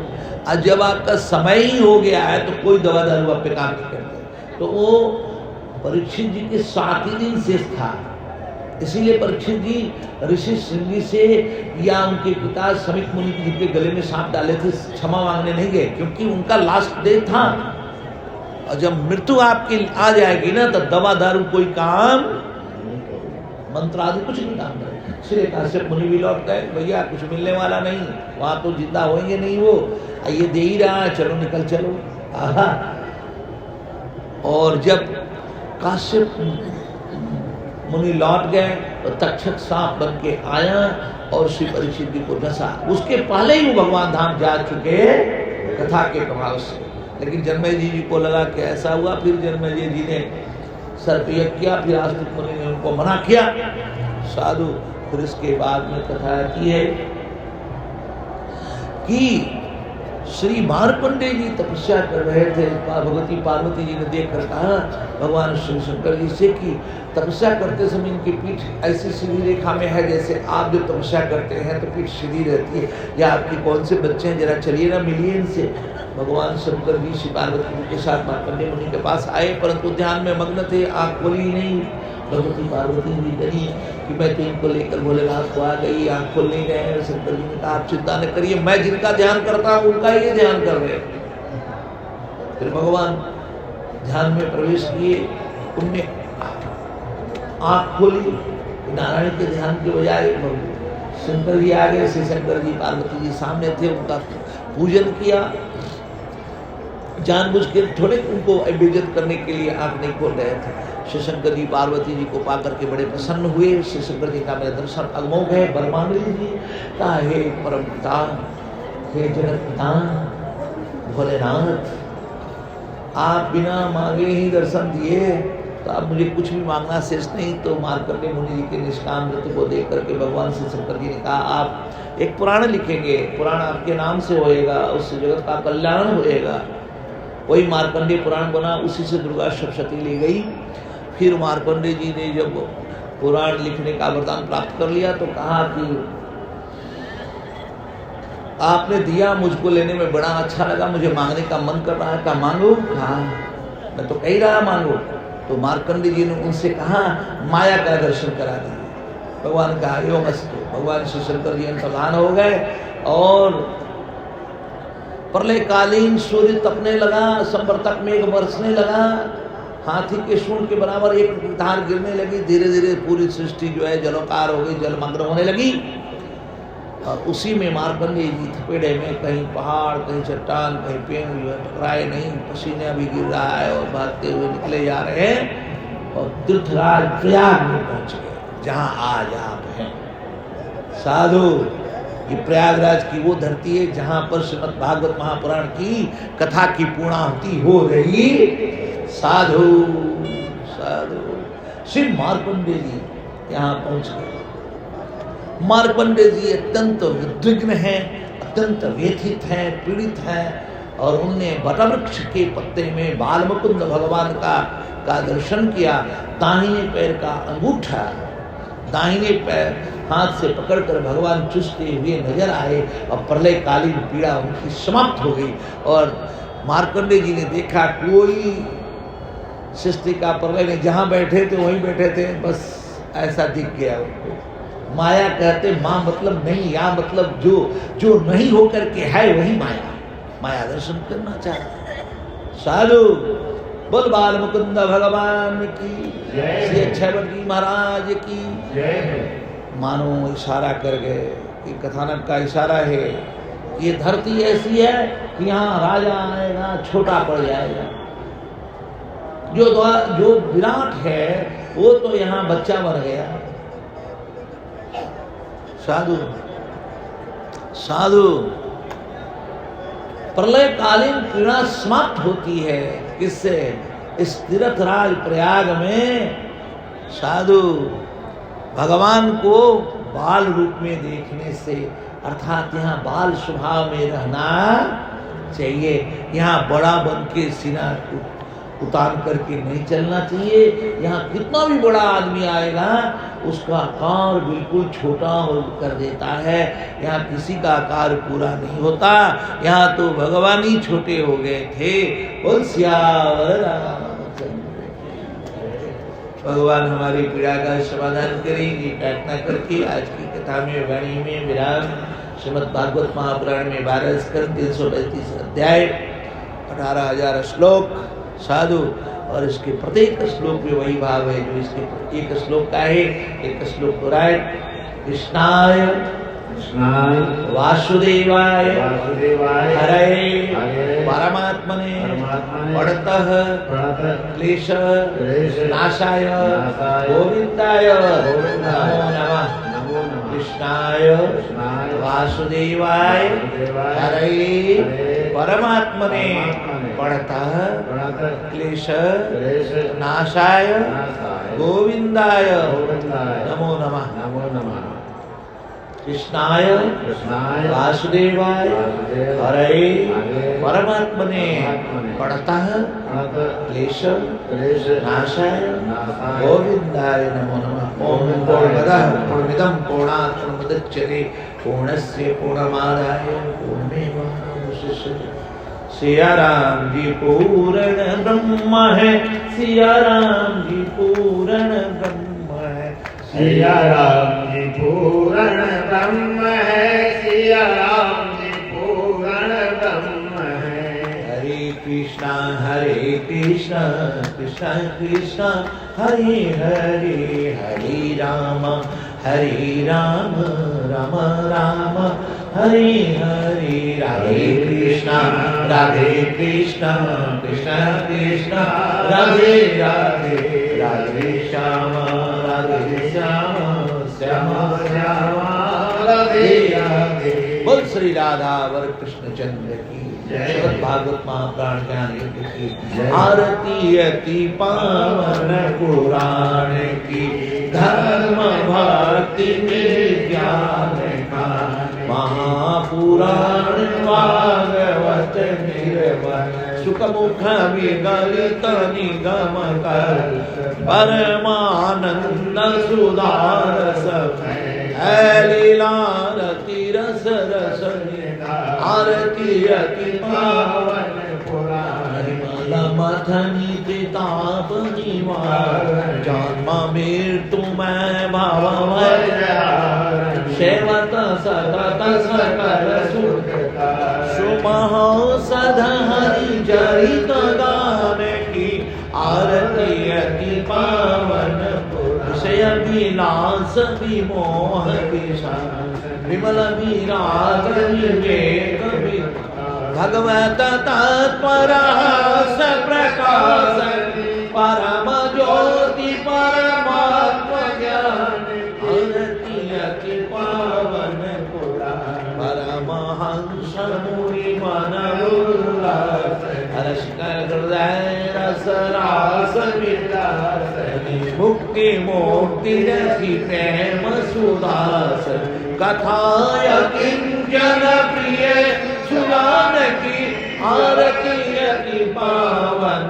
पुराण धर्म भक्ति विज्ञान बोल श्रीमद् भागवत महापुराण ज्ञान यज्ञ की श्री तीर्थराज प्रयाग की श्री छबड़ जी महाराज की माधव भगवान की द्वादश माधव की गंगा मोहन की यमुना मैया की सरस्वती मैया की जय जय सीताराम।